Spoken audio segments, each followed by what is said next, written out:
Hi, Fee, and hi, everyone, and welcome to the Other World podcast for this week. Hi. Hi. Um, uh, After a few little technical glitches, again, we're back. We're here. It's all good. Fiona might look a little bit different to you this week, but we've had to change the setup a little bit just so that we can come to you without too many pauses happening. So I'm going to start off this week. It's the 14th of June to the 21st of June. We start the week today with Saturn and Uranus in a square with each other. Which I spoke to at the beginning of the month. It's the theme for 2021. There's 3 of these happening, one in February, one in June, and then we top it up off at the end of the year in December with the 3rd. So that we start the week with this energy. We end the week with Jupiter going retrograde, with the sun entering Cancer. So we go into Cancer season, and also with the solstice, winter or summer, depending on where you are. So it's a big week with all of those events happening top and tail. And we've just come off the back of the second eclipse, the solar eclipse. So that's just a few things that I'm going to speak to this week. I'm going to start first with the cards that I picked. And I picked 2, actually 2 fell out. The first one is the ring, which I've chosen before this month, which for me was speaking to the solstice, to the solar eclipse. And I've picked this card at least 4 or 5 times already this month, which is just interesting. It just keeps coming up. The second card I picked was the Vision. So I went back to really look into the ring because it feels like there was something else in this card. And the ring speaks to the connectedness of all of us, the connectedness to our local groups, our families, the connectedness to humanity, to humans. But then it feels like there's another piece that's going on now with this connectedness, and it's the connectedness to all life on the planet. The fact that we're just a piece of that life, a piece of the circle, a piece of the earth that then orbits around the sun in the solar system, in this Milky Way, in this galaxy. It's all these cycles that are going on, and we are just a piece of the cycle. I think we take everything from a centric point of view and we put ourselves right at the center of it all. And we're so not. We're just a piece that is circling with everything else in the world. There's a greater piece that this card, the ring, speaks to, which I think might unfold as I go through this week. The Vision is just the most extraordinarily beautiful card.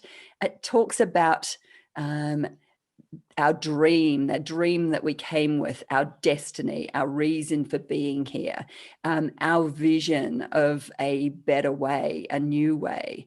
And the energy of this really speaks to, after the eclipse season and coming into this square, which squares are quite uncomfortable or can be quite uncomfortable. It speaks to this place of us now heralding in a new way. And we've probably heard this, this new earth or this new way of being. I think that for me, this next 6 months is laying the foundation for, we've been doing a lot of clearing out and a lot of seeding. Now it's like, right, okay, what can we do to move forward in a new way, thinking in a new way, communicating in a new way, and being in a completely new way. So those themes are at the base of the reading, if you like. The big thing I really wanted to speak to is the square. It's huge. This is just such a big thing in 2021. And the reason it is you've got two really big planets out there that are squaring each other. It's a 90-degree square. There's tension between the two. They're squaring off against each other. It's probably the best way to describe a square. And this happens every 22 years. So the last time this happened was in about 1999, 2000. And so it's a big moment. And, there's a lot that happens globally around the square time. But as always, we can bring it personal and we can look at it from a bigger global point of view. Saturn is sitting in Aquarius. Aquarius is all about groups and the collective and evolution. Saturn is all about rules and boundaries and status quo and old ways. So Saturn really is the ruler of Capricorn, and he's sitting in a sign that's not really where he's comfortable. And then you've got Uranus sitting in Taurus. So Uranus is all about freedom and rebellion and destroying things and changing, new ways, letting go. And it's sitting in a sign of Taurus, which is, more, about what we value and money and worth and manifesting, not necessarily the biggest change maker in the zodiac. So you've got these two big planets sitting in these signs that there's almost like an opposing energy happening in them. It's like I was trying to think of a really good description of these two energies. And I was imagining a party, and I was imagining a party of accountants, and you've got this crazy, weird, wild person who rocks up and wants to put on some outrageous music and just really shake things up. That's kind of Uranus in Taurus. And then on the other side, you've kind of got this staid businessman that walks into a room of radical thinkers, people that are trying to move and shake in different ways, mad scientists. And it's like, wow, it's just so interesting to look at the oppositions and the things that are happening there. And that's our theme of this year. So it's just incredible, really, when you think of those two opposing energies that are there to shake each other up. Because I guess the big thing is finding the balance between the two. But because this is an ongoing story, the story won't really become clear until the end of the year, when we have the third conjunction. Sorry, not conjunction. I always keep saying that, square, and leading into 2022. But it's such a big time for this week because we're right on it. Potentially look back to where you were at February, middle of February, and what was coming up for you then. And this is the second part of the story. And I think, as I said at the beginning of the month, it's the Uranus part that's going to really shake us, because Saturn's in retrograde. So Uranus is taking the lead here. So there could be a feeling of wanting to break out of the way you do things, changing and bringing in new ideas, and maybe just like, those wild ideas that just are there in the corner of your brain that you just think, now's the time to kind of really try and let go of old ways, and let that part of you that is a little bit more radical and enjoys breaking free and not having rules, really letting that place of you speak louder. And it doesn't necessarily need to manifest yet, but just allow it to be there, and have a voice in what's going on with what you're creating right now. In a bigger way, when I look at these energies, it's this place of, I think how this is playing out in the bigger world is around, if we look at the way that we've been globalized over the last, a few decades, where everything has been becoming more of a world market. So instead of us all living individually in our little local communities, where we've got massive big supermarkets and massive global corporations that sell us from all over the world that we buy, regardless of where it's produced. We're a big global market.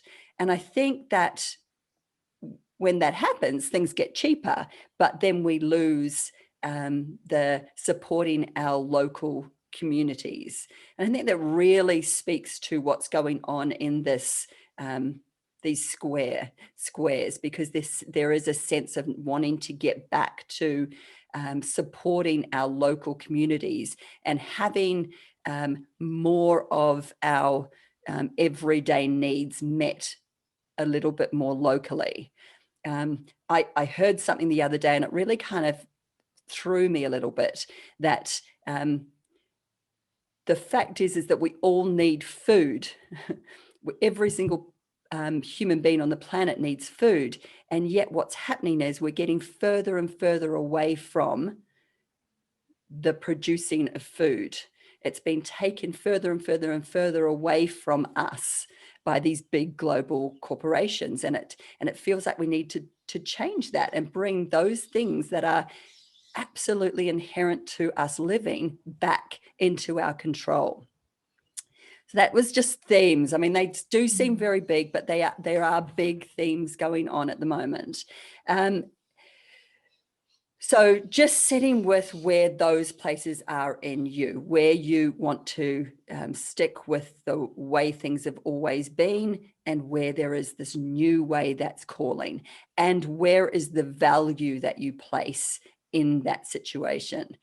So if the value is on having good food, good healthy food, then maybe looking at a different way of doing your weekly shop. Money will really lead the way in that respect. Maybe, and I think I spoke to this, but it's a really beautiful one, is where is your value? Because we're all getting less and less time with how busy we are working. If we place value on money and things, but if our value is on spending time and play, then we need to relook at how we can spend our time and spend our money so that we're serving ourselves rather than someone else.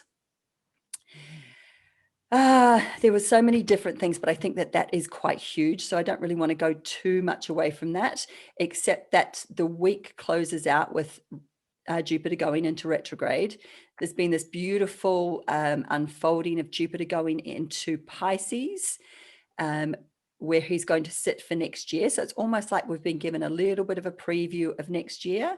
And now he's going to start going back into Aquarius. Well, he'll be in Pisces, but he'll go back to Aquarius, where he's been for the last few months. So there'll be this sense of, there was this expansion, and now there's a sense of maybe going internal, that things won't expand as much in this next until I think October the 18th, he goes out of retrograde. So things won't be quite as, feel like they're moving ahead in such a big way.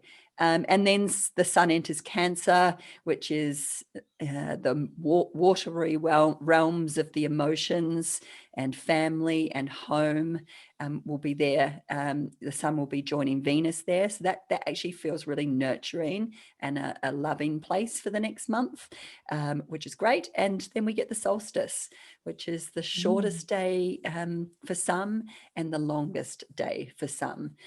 For some of us, I think this side of the world in Sydney, it's the winter solstice, and it feels like a womb, feels like things seeding and growing in the dark. And on the other side of the world, it's more like a celebration. It's the height. It's going into summer. So big dueling energies on each sides of the world, as always, as well. But that's, I think, it for me, Fee.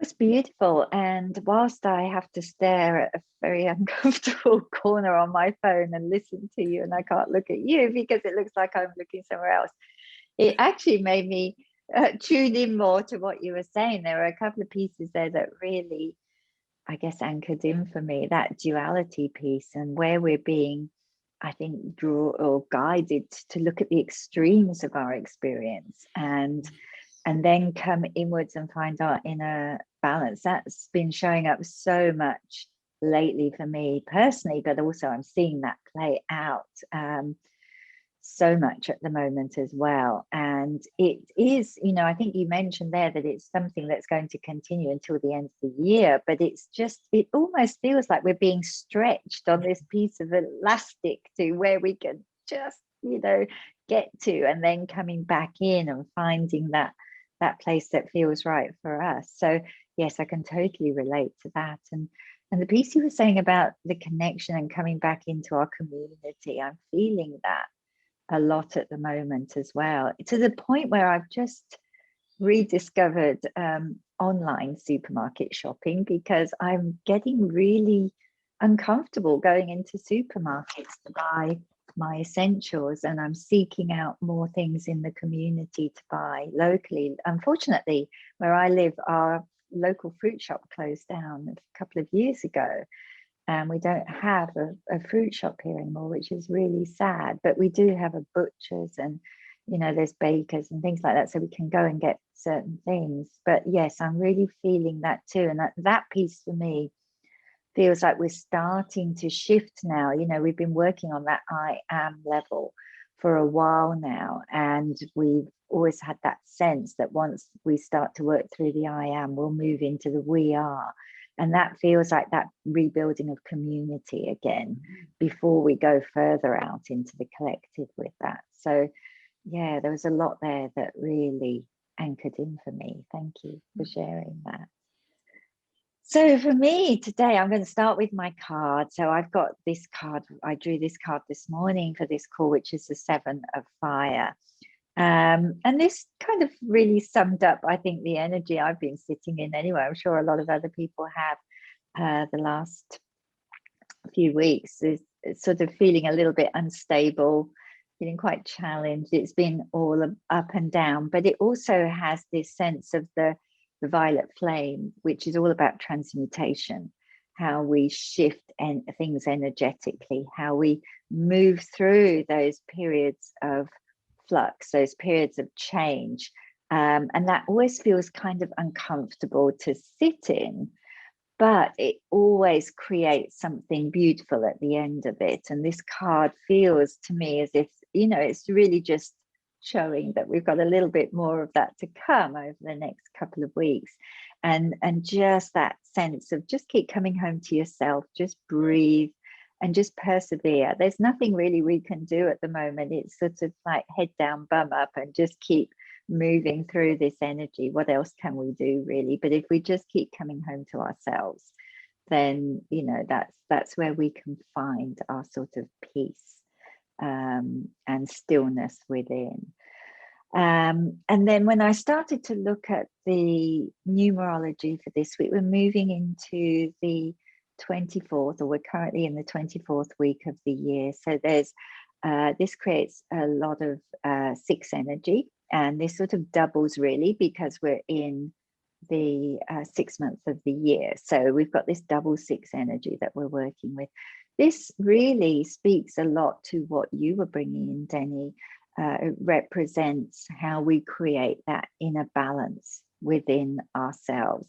So we'd be drawn really to look at what it is we really need to do, I feel, over this week, and look at where we're out of balance within ourselves, looking at one extreme to the other, where we sit in the middle of that, and finding our place of balance. So we may be asked to look at where you need to create more balance in your life at this time, what you need to introduce into your life, or what you need to stop doing to feel more balanced. If you've got a pattern of busyness going on, do you need to change that so that you feel more balanced within yourself?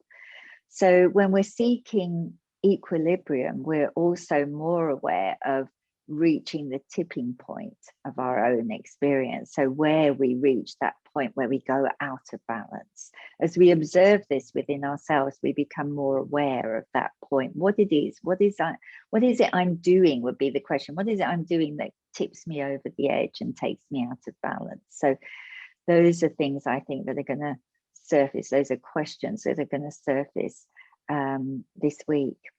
There's also, I think, a lot of focus being drawn to our physical awareness, our physical experience at the moment.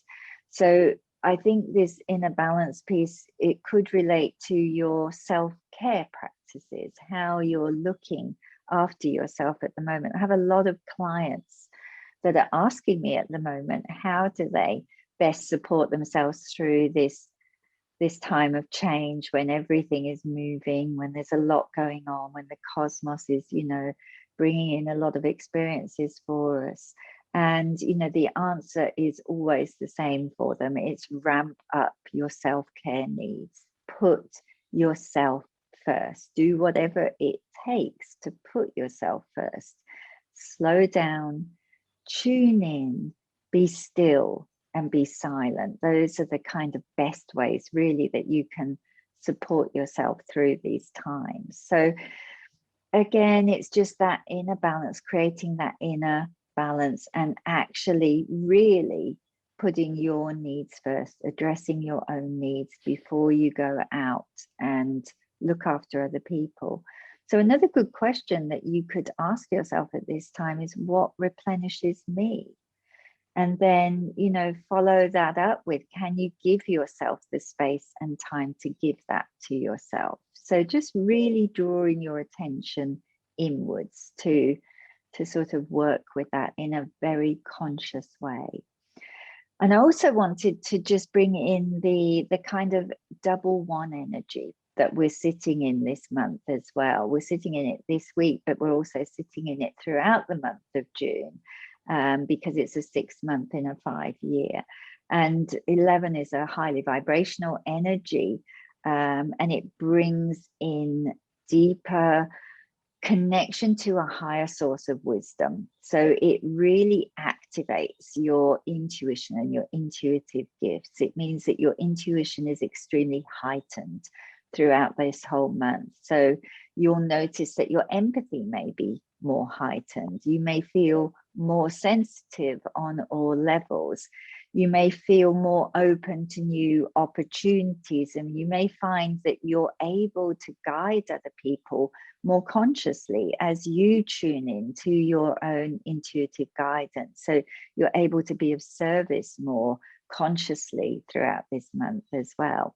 This is a powerful, powerful energy to be supported by, and it really helps you to kind of step up yourself. It brings you into a sense of leadership. It brings you into a place of being able to support others. You actually feel more enlightened as you bring through these beautiful intuitive guidance and answers that you're actually more in tune with this month. So it's the energy also of illumination and transparency. So it kind of feels, or it suggests, that as we move into the final weeks of June, you're going to start to feel much more clear about the path ahead. You're transitioning now through a time of rapid evolution. Everything's moving very quickly. It can feel very uncomfortable, and it's not been easy, especially over the last couple of months as we've transitioned through these energies. It's created a lot of letting go of our old stories, our old patterns, our old memories even. And I'm sure there's been times when you've said to yourself, I know I have, I thought I'd work through this, and yet it's surfacing again, just another layer of something that we're working through. And this is because we're releasing a lot of emotional energy at this time. Our emotional energy has been heightened throughout these couple of months, and we're releasing a lot of the suppression that we experienced through those past experiences. So whilst it may at times feel very overwhelming, it's also created massive inner shifts that are allowing you to evolve quicker than you've ever been able to evolve before. So it is, in that respect, a time of opportunity. So, Phil must be like, oh, I need to take a deep breath after that. I think we started with a deep breath, and that's kind of how I feel with these energies.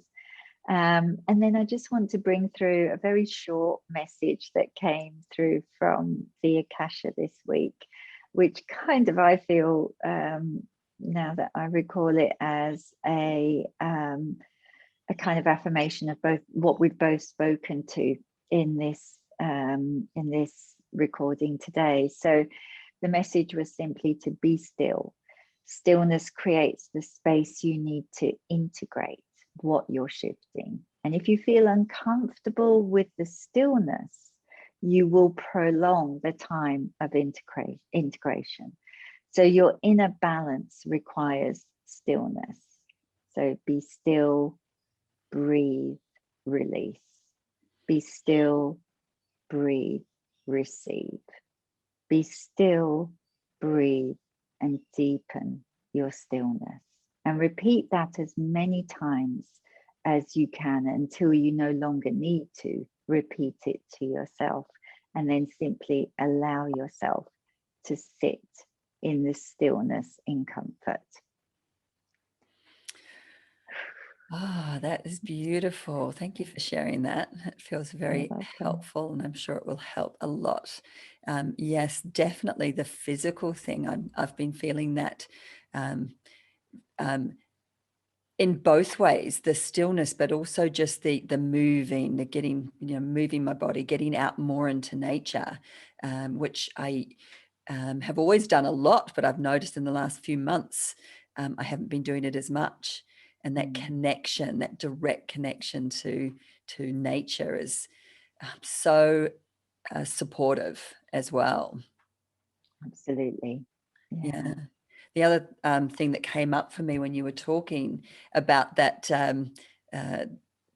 old ways of being coming up again and again, and it's like, oh my God, I've already done that. That's the other thing that the ring speaks to, and that is cycles. We're in the midst of so many cycles, so many different timelines that coincide, that it's part of life, right? It's part of just being, and we're in different times, but at the same time, all of these things that we talk about are just another go around for the earth, for the sun. I've seen them many, many times before, and it might be, this time for us in this incarnation, but this is what life is about, is cycles and cycling through and knowing that you'll get through and another one will begin.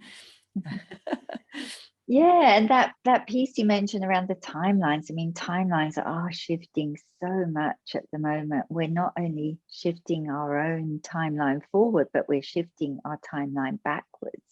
We're shifting our ancestral timelines. This is such a time of great healing, that we're actually moving and shifting the timeline of the earth, of the planet. And I mean, that's massive. That's on a massive scale. So that's why it feels so intense. We cannot create that significant change without the intensity of what we're really clearing and healing at this time. And then I think that gentle reminder that we chose to be here at this time specifically for that. I know, which makes it feel all very important, and yes, and at the same time the reminder that we're not important at all. exactly. The two extremes. The two extremes. It's a year of the two extremes, within and outside of us. And I think we can witness that happening in so many ways. Absolutely. Yeah. Okay, well, that will wrap it up. I'm just going to say that while I was just wanting to see your lovely face while I was recording my piece, I think that that's going to be on the YouTube channel. So I think you're going to be really big and alone on the screen while I'm talking. Just another beautiful way that Mercury retrograde is affecting us.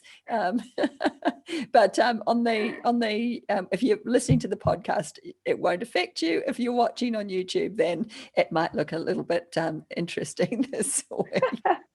Well, Does that mean that when I'm talking, it's just focusing on you as well? No, I clicked it back because I noticed it.